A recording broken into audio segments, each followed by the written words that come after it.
Okay, everybody, we're gonna do this and see what we can come up with here. I'm gonna attempt to use the tweezers. So, I don't know if you can see them, but okay, there we go. And I'm gonna try and hold it up underneath and see if we can perform this surgery. He's not really wanting to cooperate, which is a good sign. That must mean he's pretty rambunctious. I've held a few shrimp in my day, probably about 1,000 crawfish, so I'm fairly understanding of the fact that they have a small exoskeleton, but you may have to come back just a little bit because of the fact that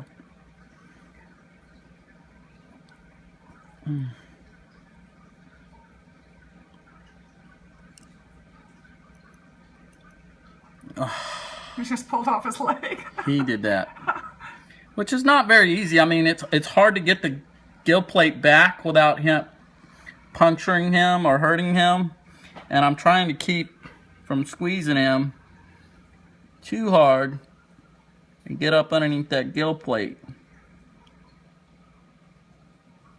And if you see, I've removed the isopod there, and it looks like we've removed it from him, and he's doing pretty good at this point. But we're going to go ahead and get him out of that water, put him over here in this water, a little warmer, get him out of there because that's really where it is. But you want to see what the cyst looks like, or the isopod looks like.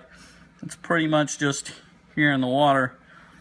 Now, the reason why you want to have the other set of water, I mean, it wasn't perfect, but I got it off. It certainly wasn't easy.